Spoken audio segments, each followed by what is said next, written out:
Thanks, Meredith. It's a pleasure to be back. I thought I didn't need bifocals, but apparently I do.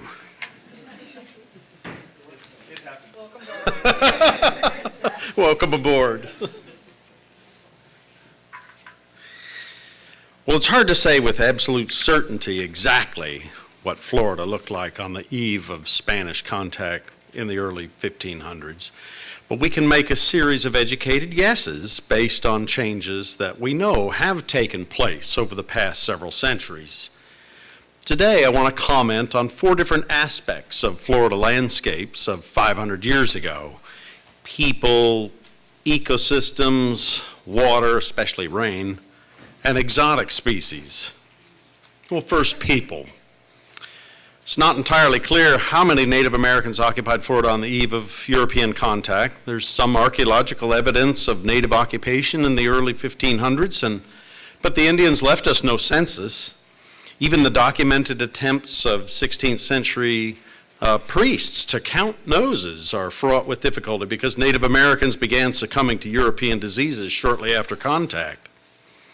Jerry Milanich thinks there have been about 350,000 Native Americans in Florida in 1513, a far cry from the more than 19 million people who call Florida home today.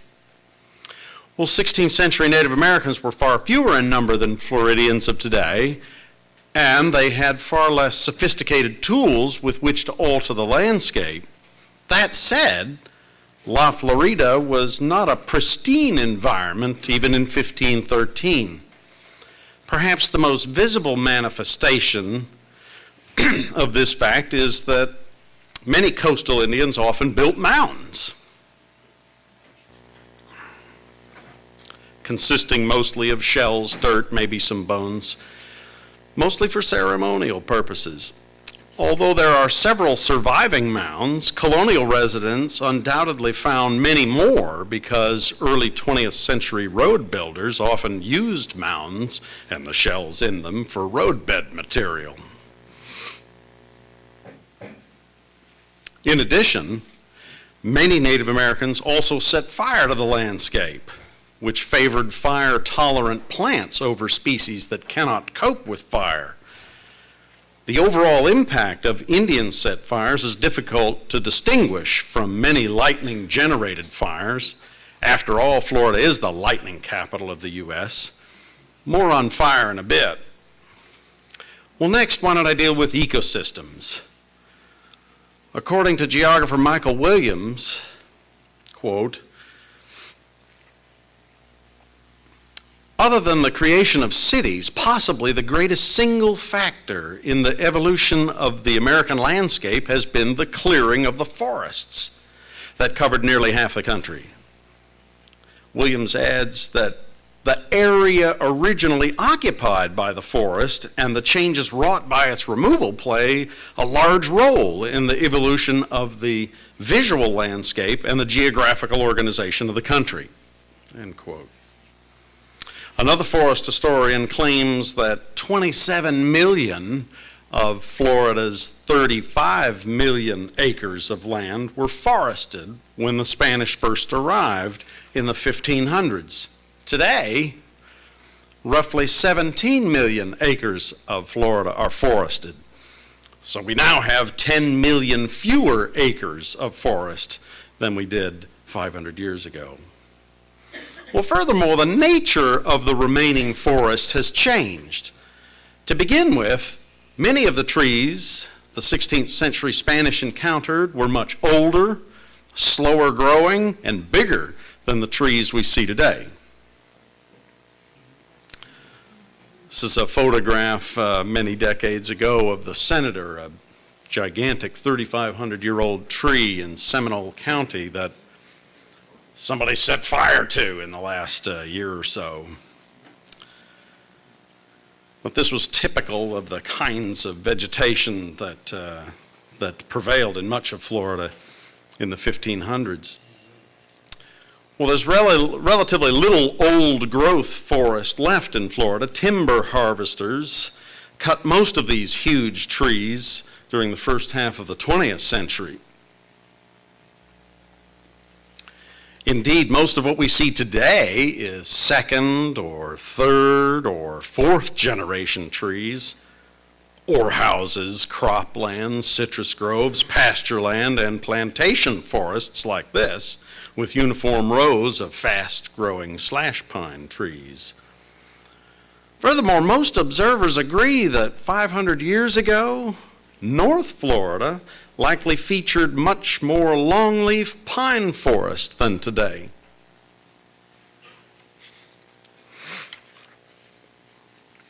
This is likely true because fire was far more widespread in the past than today. Longleaf pine forests are fire dependent. They are adapted to and need frequent low-intensity fire, which prevents hardwood species from taking over. After cutting much of the old-growth forest, Florida began filling with people, and we suppressed fire after World War II to protect property. And this created more favorable conditions for other hardwood species of trees.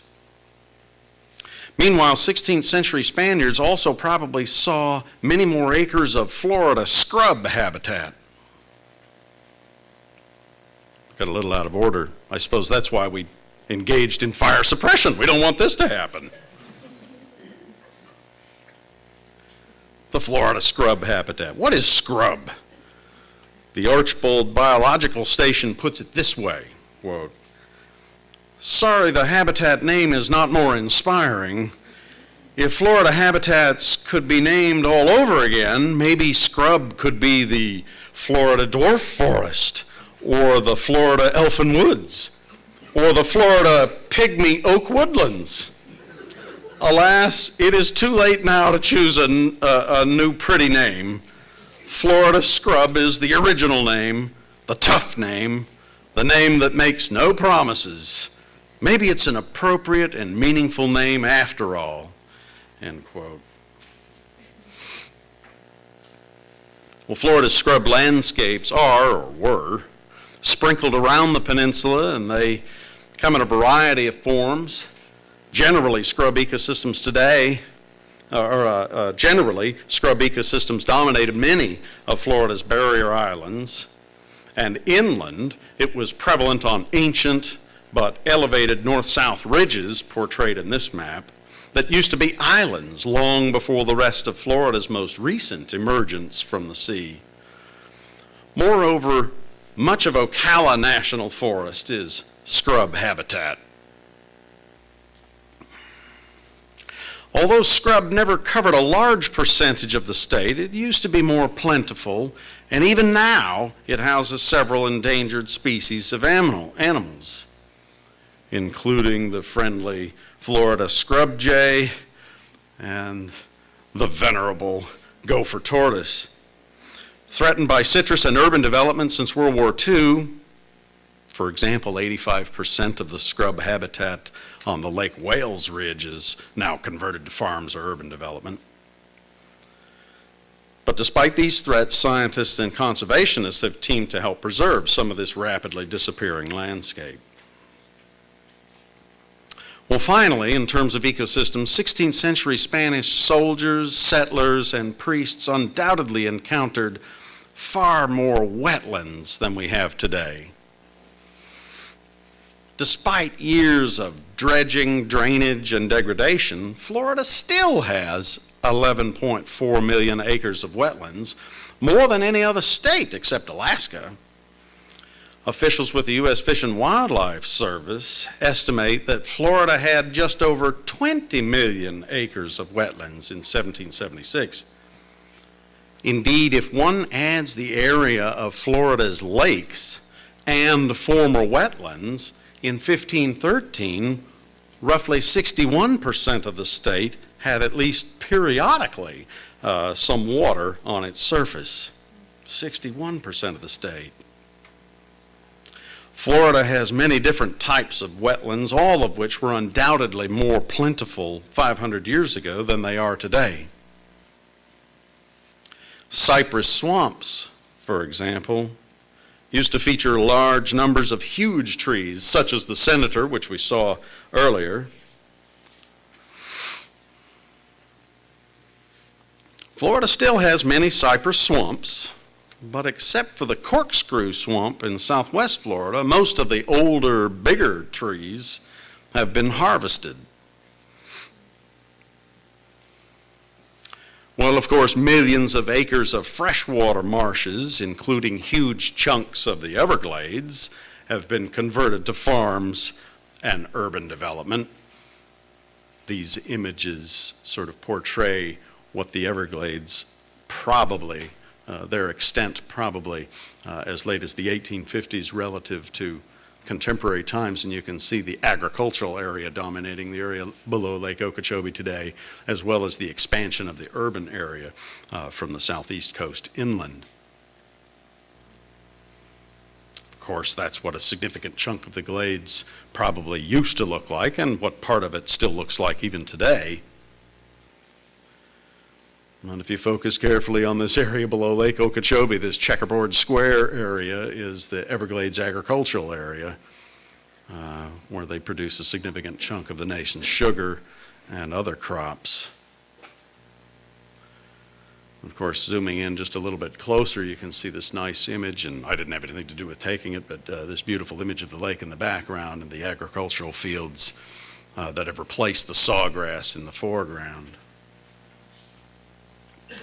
Well, and this, of course, is what the Everglades has become, or at least a significant chunk of it near the southeast coast of the United States. Off in the very distance, up near the top of the slide, is the coastal area. So you can see there's been a significant encroachment into the Everglades. Well, coastal wetlands in Florida are now far less plentiful than they were in 1513. This is true for mangrove swamps, such as the ones portrayed in this slide and in the last one, which, because they don't tolerate frost, used to dominate many south and even central Florida coasts in 1513. But there are also fewer salt marshes, portrayed here, which used to dominate the land-facing sides of North and Central Florida's barrier islands.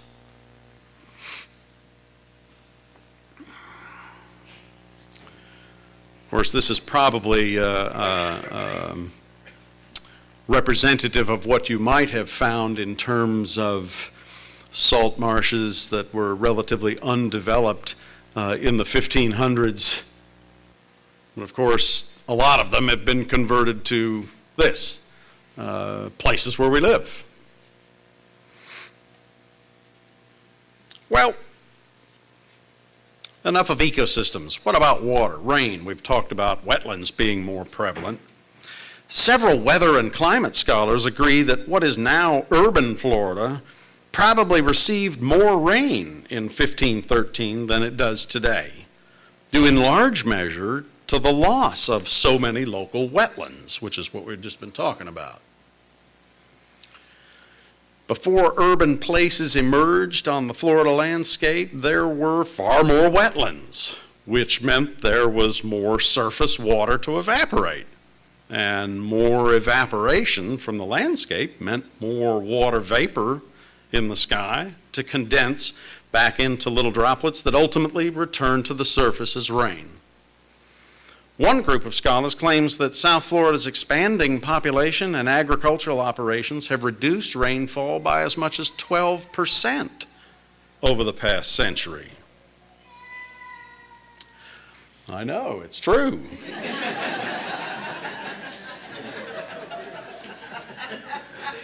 I asked UF physical geographer Pete Whalen about this several years ago, and he told me that the reduction in rainfall is maybe a little closer to 5%. But regardless, it seems clear that it used to rain a few more inches a year in many parts of La Florida.